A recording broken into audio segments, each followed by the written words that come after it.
Hey, what's going on, everybody? This is Tyrone back with Tech Life.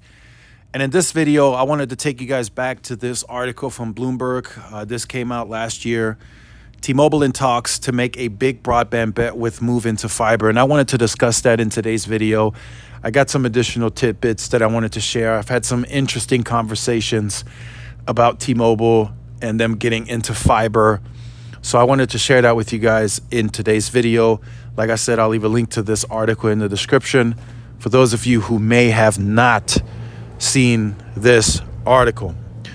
So a lot of people are still holding out hope that T-Mobile eventually moves into the broadband space, for one, at bigger scale, and two, fiber to the cell site, right? When we're talking and discussing fiber currently, it's really just fiber to the home. That's the only thing that we've seen any action on from T-Mobile. And at that, they're doing it with a leasing model. They're leasing it back from a partner that they're partnering with, and then they just attach their brand to it. That's how they've been doing it, very small pilot programs.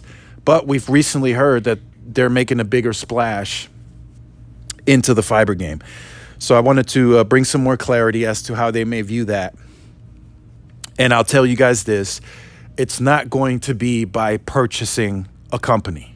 At least right now, that's not what T-Mobile is even thinking about, because it's very tough to do this. T-Mobile doesn't know how to do it, and I'll be very honest in this video as well. They don't know how to operate fiber. And looking at it overall, they just got through a large merger process with Sprint, acquisition, integration. They just got done with that. So they're barely starting to really reap the benefits, like the synergies, the free cash flow, the higher margins. They're barely starting to reap the benefits of that. So moving forward in the M&A space, merger and acquisition space, what's the next big play, right? The Mint Mobile acquisition, it's either a yes or no on that one, right? The FCC, the DOJ, they say yes, they say no, and that's what it'll be. I don't know. I'm not confident that T-Mobile is going to spend millions and millions of dollars to lawyer up to fight the DOJ and the FCC on that one. I'm not confident in that. If they get a no, they might just drop it. It's a very high possibility, in my opinion. But, they could surprise us. So that right now is probably, agenda-wise, their biggest M&A. But the next one, I think, is fiber. But I think it's a partnership. It's not going to be an outright merger or acquisition because, like I said, they're just now reaping the benefits of the merger with Sprint, and it would cut in to all of the financials that they've guided through 2025 and 2026. So let's just speculate in this video. They go and buy Frontier, and then or Lumen, right? And then what? What happens then? I think the street is going to judge T-Mobile on a pace that AT&T is following with their own native fiber footprint build out. And then with BlackRock, AT&T invests significantly more capital on a yearly basis. AT&T has much stronger and better margins than T-Mobile. So that would affect T-Mobile. It would affect, and it might even hurt their stock in a negative way if they made a bet and went into owning the fiber asset. I really truly believe that it would hurt their stock. And here's why. Their annual run rate on CapEx is 9 to 10 billion.